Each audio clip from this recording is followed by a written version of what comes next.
Oi pessoal do canal, tudo bem com vocês? Sejam bem-vindos a mais esse vídeo e hoje o nosso resumo vai se ater exclusivamente à medida cautelar. Bem, se esse é um assunto que te interessa, eu peço que desde já você deixe aqui o seu like. Não se esqueça de se inscrever no canal e ativar as notificações para receber os próximos vídeos.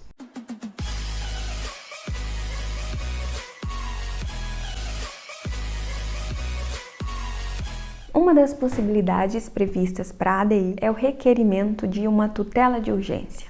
Nós estamos falando aqui de uma medida cautelar, que é possível, conforme previsto no artigo 102, inciso 1º, a linha P da Constituição, bem como artigos 10, 11 e 12 da Lei 9868 de 99. A medida cautelar, então, consiste numa decisão do STF em suspender imediatamente os dispositivos que estão sendo impugnados na ADI. 6 dos 11 ministros devem aprovar tal pedido. Claro, desde que na sessão haja pelo menos 8 ministros, conforme previsto no artigo 22 da Lei da ADI. Para a concessão dessa medida cautelar, é necessário que alguns requisitos sejam preenchidos, dentre eles a probabilidade do direito, ou seja, o fumus boniuris, e também o perigo de dano ou o risco ao resultado útil do processo, que aqui seria o periculum in mora. Cabe mencionar que a manifestação das partes, bem como do PGR, do AGU, das autoridades do órgão que editou o ato ou a lei que está sendo impugnado, vai ser mais exíguo quando se tratar de medida cautelar. Dependendo da urgência e da situação relevante, essas pessoas nem serão ouvidas e o ministro relator poderá conceder a cautelar sem que essas partes sejam ouvidas. Se o pedido for feito durante o recesso, o relator poderá de pronto deferir a cautelar, que será referendada posteriormente pelo Tribunal Pleno. Aliás, o relator pode conceder monocraticamente a cautelar se houver, mesmo fora do período do recesso, urgência qualificada com altos riscos à ordem constitucional como um todo. Conforme previsão na lei da ADI, essa decisão proferida na medida cautelar terá efeitos ex nunc, ou seja, os efeitos não retroagem, uma vez que nós estamos aqui diante de uma decisão precária, onde nem todas as partes foram ouvidas ainda, já que a decisão definitiva está ainda sob análise, de modo que é necessário que a segurança jurídica seja preservada. Portanto, os efeitos não retroagirão até a data da edição do ato ou lei impugnada. Os efeitos também serão erga omnes e vinculante, ou seja, todas as pessoas vão estar sujeitas àquela decisão indistintamente. Essa decisão vincula tanto os demais órgãos do Poder Judiciário quanto a administração pública nas esferas federal, estadual e municipal. Na cautelar, nós temos também os efeitos repristinatórios. Isso quer dizer que quando a lei ou ato normativo que estiver sendo impugnado for suspenso liminarmente, a outra lei, se existir, voltará a correr até que haja o julgamento definitivo aqui dessa ação. Aqui nós temos também um efeito temporário, uma vez que essa suspensão vai durar apenas até o julgamento definitivo da ADI. Por fim, esse efeito repristinatório é tácito, ou seja, é automático. O STF suspendeu a lei ou o ato normativo que está sendo impugnado, a lei anterior que tratava do assunto, que já regulamentava a situação, volta automaticamente a produzir os seus efeitos. Cabe mencionar que, para que isso não aconteça, o legitimado deve, de antemão, pedir isso na inicial, que não haja, então, o efeito repristinatório. Quanto à decisão definitiva, nós temos que os efeitos serão erga omnes, contra todos, ou seja, como se trata de um processo objetivo, o legitimado que ingressou com a ação não pretendia a defesa de um direito subjetivo, mas sim da ordem constitucional, é necessário que a decisão aqui então alcance todas as pessoas indistintamente. Mas é preciso dizer que, por maioria de 2/3 dos seus membros, o STF pode restringir os efeitos dessa decisão a um grupo específico, Por exemplo, ele pode dizer que uma determinada decisão se aplica apenas a servidores públicos estaduais. Os efeitos da decisão definitiva, ao contrário do que acontece na medida cautelar, são ex tunc, ou seja, retroagem à data de nascimento da norma considerada inconstitucional. Diante da tese da nulidade, a norma aqui é inválida desde que surgiu no ordenamento jurídico.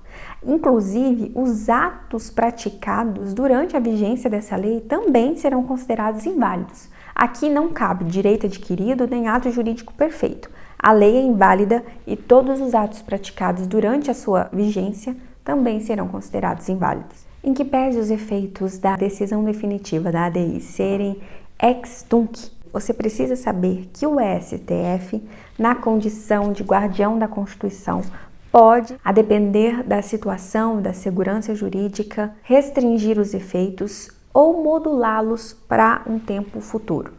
Veja só, há 4 situações aqui possíveis. Primeiro, nós temos sim o efeito ex tunc puro e simples, ou seja, uma lei editada no ano de 94, que foi objeto de ADI em 2010, foi declarada inconstitucional pelo STF. Sendo assim, essa decisão vai retroagir até a data de nascimento dessa lei, ou seja, até o ano de 1994. Por outro lado, nós temos a situação em que a decisão terá efeitos ex nunc, ou seja, a decisão não retroage até o ano de edição da norma, mas ela vale apenas a partir do trânsito em julgado em diante. Há ainda a possibilidade dos efeitos serem modulados pro futuro, ou seja, uma lei editada em 1994, objeto de ADI em 2010, é considerada pelo STF, pela maioria de 2/3 dos seus membros, por razões de segurança jurídica ou excepcional interesse social, declarada inconstitucional no ano de 2010. Todavia, o STF diz que essa decisão vai valer apenas a partir de 2011. Aqui nós estamos então diante de uma decisão que terá os seus efeitos modulados para o futuro, ou seja, para 2011. Por outro lado, nós temos a decisão com efeitos pró pretérito, ou seja, uma lei editada em 94, objeto de ADI no ano de 2010, que é considerada inconstitucional pelo STF por maioria de 2/3 de seus membros por questões de segurança jurídica e excepcional interesse social, é declarada inconstitucional. Todavia, a decisão produzirá efeitos a partir de 2007, ou seja, mesmo que a ADI tenha sido proposta em 2010 e que a lei seja de 94, o STF modula os efeitos da decisão para 2007. Aqui, então, nós estamos diante de 4 situações diferentes acerca dos efeitos da decisão do STF. Por fim, as decisões definitivas proferidas em ADI possuirão efeitos vinculantes aos demais órgãos do Poder Judiciário e à administração pública direta e indireta, federal, estadual e municipal. Porque a decisão se estende aos demais órgãos do Poder Judiciário.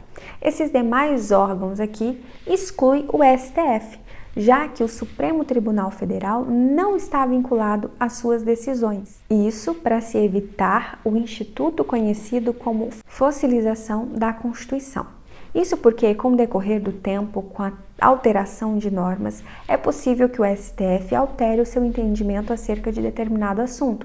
Portanto, ele não se vincula, o Tribunal Pleno não se vincula às decisões proferidas em ADI. Por outro lado, ministros, monocraticamente falando, e também as turmas do STF estão também vinculadas às decisões proferidas definitivamente em sede de controle concentrado. Outro sim, Poder Executivo e Legislativo também não se vinculam a decisões proferidas pelo STF em sede de controle.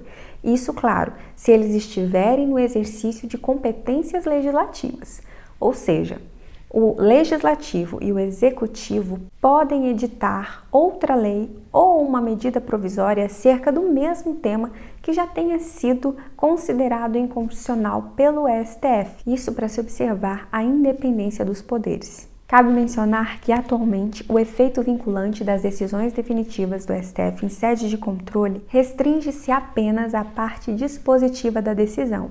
Anteriormente, o STF utilizava a teoria extensiva, ou seja, o efeito vinculante se estendia à parte dispositiva da decisão e também à parte da fundamentação, qual seja, as razões de decidir.